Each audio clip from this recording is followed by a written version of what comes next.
Hello.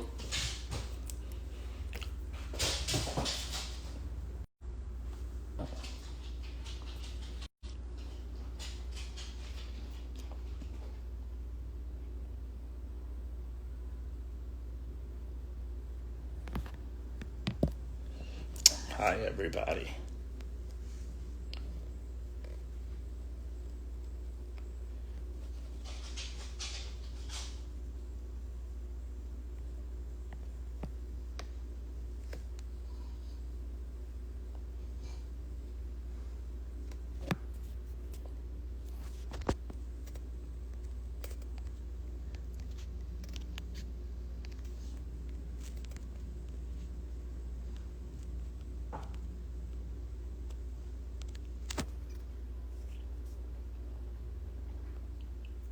We'll get started in a sec. Um,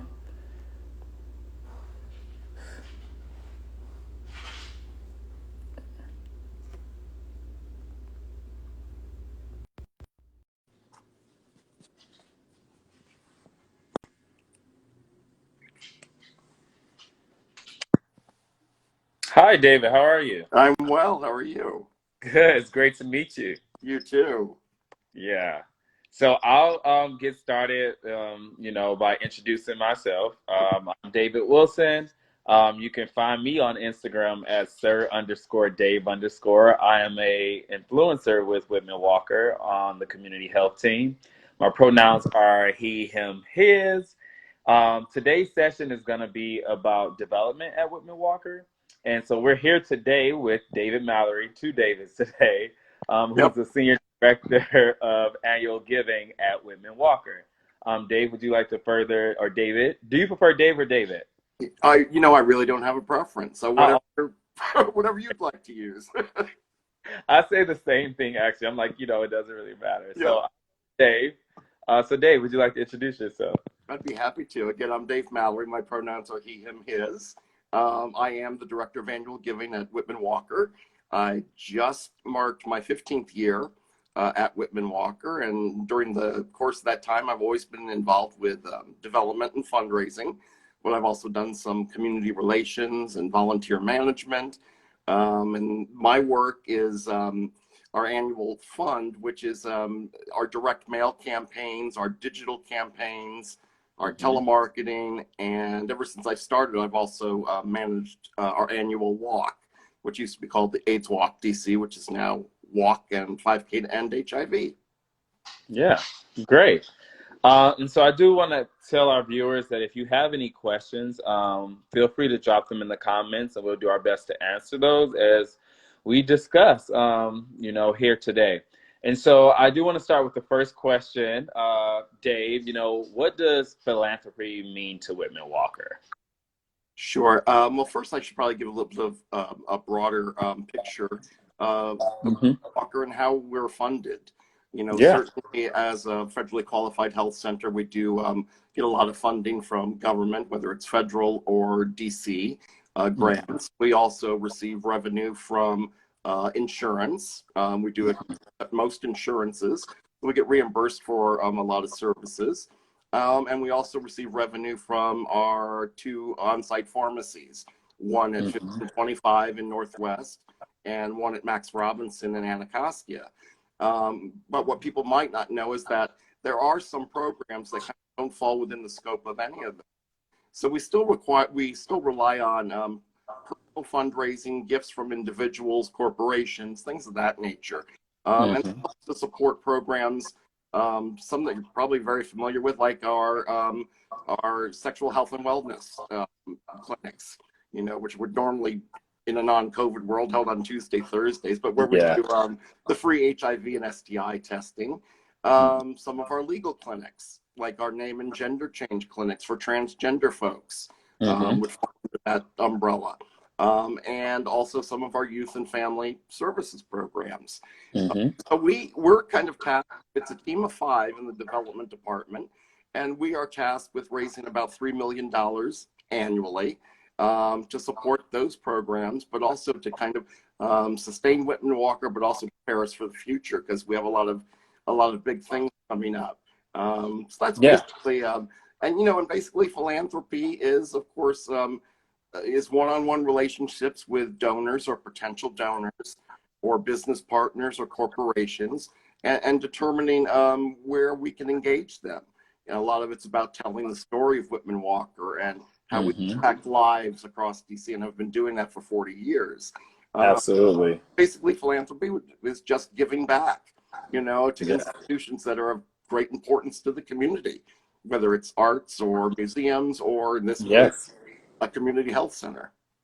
Absolutely. Thanks for sharing that. And so when we say, philanthropy, can you tell us like what do you and others in the development office actually do to support Women Walker? Sure. Like I said, we're a team of five. Mm-hmm. Our chief development officer is Abby Gibb, and she handles really the highest level and the overall strategy of the department, and engages with really high level donors and corporations to obtain funding. She was also kind of instrumental when we did this pivot in COVID, in working on a lot of the emergency grant funding for COVID relief. Mm-hmm. She works at that high level.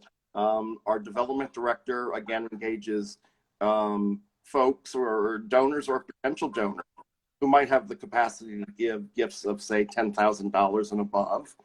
Yeah. I mentioned what I do in the annual giving program, which is targeted more toward you know, your everyday donor who might only be able to give $10 a month or whatever it might be, Mm-hmm. all the way up to mid-level donors of like 5,000 to 10. And we have an events and sponsorship manager who basically secures corporate support for our events. So again, the walk and 5K to end HIV, Mm-hmm. our legal services fundraiser going the extra mile, and then we have a great database person who just holds us all together, who gets the donor information Mm-hmm. into the database correctly, who makes sure we send out thank yous whenever we receive a gift. Mm-hmm. Nice. Um, so how does, someone get involved to support Whitman Walker? Whether it's myself, an internal employee, or someone who's outside the organization, how can someone get involved? Sure. There's a lot of ways, and especially when it comes to development fundraising, the easiest is, of course, our walk and 5K to end HIV, which is Hmm. our largest fundraising event, and also our greatest public awareness event around HIV prevention and health. And that's coming up on October 24th. It's a free registration. Um, Okay. it's a lot of fun, even though we're Yeah. virtual here. You know, we kind of again had to pivot and get creative. So we're doing a lot of interactive things on social media and things of that nature. But that's a really easy way to get involved. You know, there you can register, connect with other folks, uh, Hmm. and ask friends, family, colleagues to support Whitman Walker with whatever level of gift they're comfortable with. Hmm. Um, Beyond that, you know, certainly throughout the year, I would encourage folks, especially during this time of, you know, being, you know, isolation, is to stay connected as folks are doing right now on Instagram Live and Yeah. all of our social media platforms, you know, for good health education, but also just kind of, you know, not to be connected to people, to stay in touch with the organization, so that when things do get back to normal, there'll be more volunteer opportunities available, you know, throughout the year, like in our, Yep. you know, community health or providing HIV testing, things of that nature. Absolutely. And so, I mean, it's no secret that, COVID-19, this pandemic has impacted any business, and so I'm just curious, like how has the pandemic impacted, development for Whitman Walker? Sure. Well, in March, just like the rest of us, you know, we had to do an immediate pivot, Yeah. you know, and Whitman Walker as an organization had to do it very, very quickly, you know, and kind of turned our facilities more into COVID-19 testing and respiratory clinics. For the Yeah. rest of us who are non-patient facing, we don't have direct interaction. We, of course, have been at home, as so many other people have been doing. So we've been navigating the, you know, the world of Zoom and every other platform so that we can stay in touch and stay connected. And I think that's going rather well.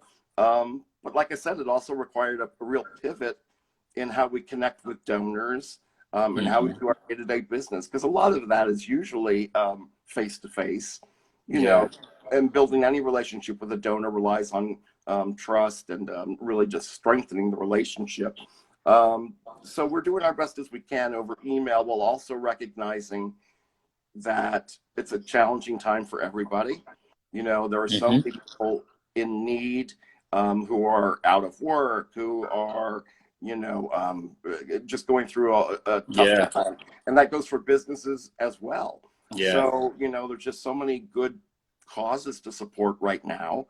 And we recognize that, certainly. So a lot of it is just being, remaining in touch. And the good thing is that the supporters and the donors who've been with us for so long, and many have been with us for our 40-year history, Yeah.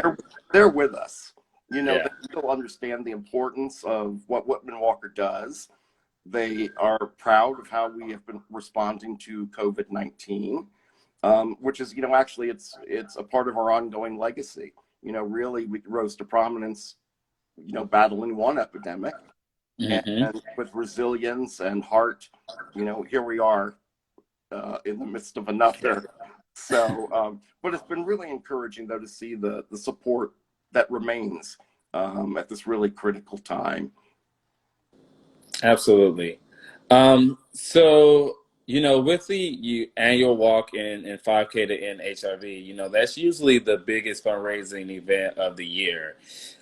What is that going to look like this year, with the pandemic going on? Sure. It is our biggest fundraising event of the year.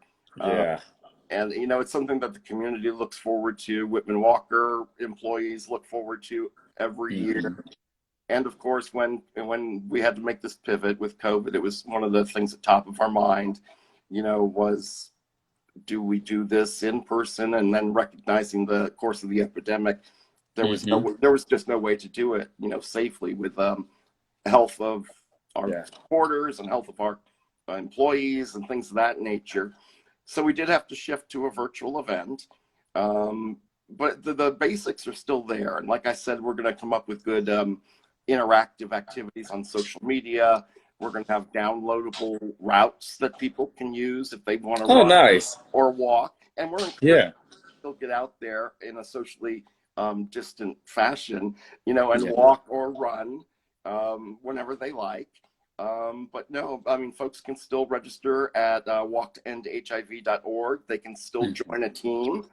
If you're an individual and you want to join Team Whitman-Walker, we would love to have you. Yeah. Um, and we're just hoping to continue to raise awareness, but also raise as much money as we possibly can this year. Absolutely. And so, again, with the pandemic, how do you foresee that development changing over the next, year? Some people predict that we're going to be into this for another 9 to 12 months. So, what do you think is going to happen there? Yeah, there is certainly a lot of uncertainty, but in a lot of ways, like I said, we've always been resilient as an organization. Um, Hmm.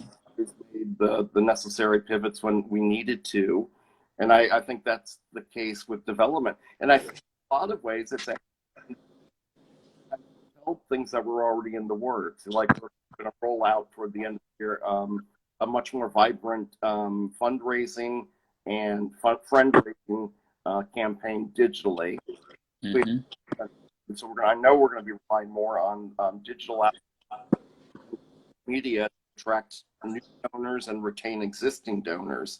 So in one kind of just sped up the process that was already in place. So that's and the other challenge is basically what I had said prior. It's just in whatever fashion is maintaining the connection that we have with Yeah. people, and continuing to tell the story of Whitman-Walker, continuing to tell the story of people whose lives are affected by the services, Hmm. who really rely on us. So it's basically just continuing to tell that story, and Yeah. you know, closing our doors was never an option, never happened. Uh, so we're still Absolutely. here for the community, and the community has always been here for us before, and we Yeah. anticipate to continue whatever shape the next year takes. Great. Well, I do want to point out that, the community health team, the Whitman-Walker social media influencers, we are here to help you get the word out or whatever else you need from the social media aspect. So just make sure that, we know and we can be there to assist.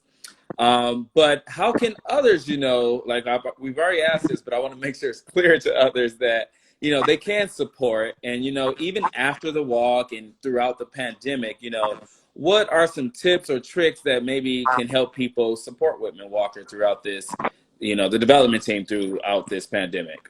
Sure.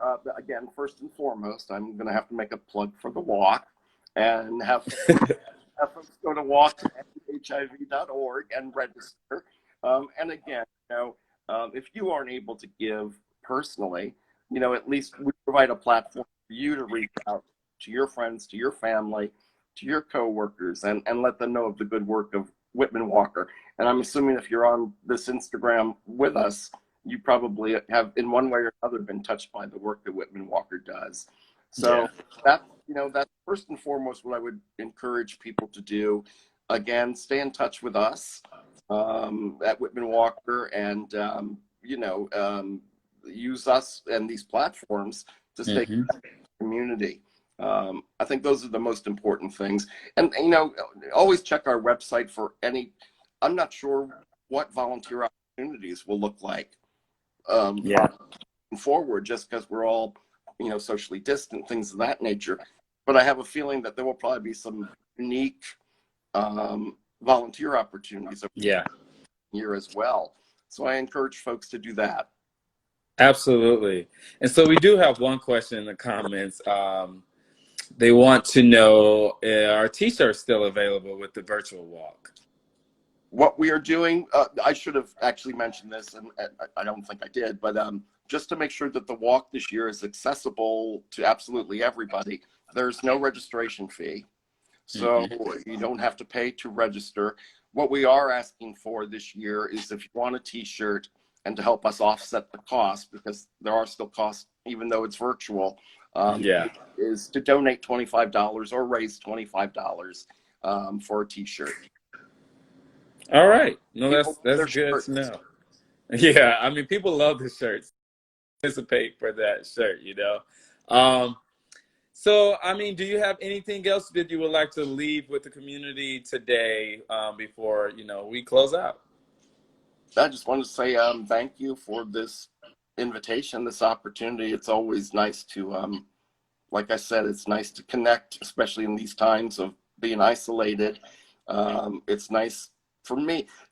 I guess I want to say one of the things I love most about my job, again, is about telling the story of Whitman-Walker, and Hmm. talking about our colleagues, and their commitment to their work, to the health of the community, the role Whitman-Walker has played in the Yep. LGBT community for 40 years.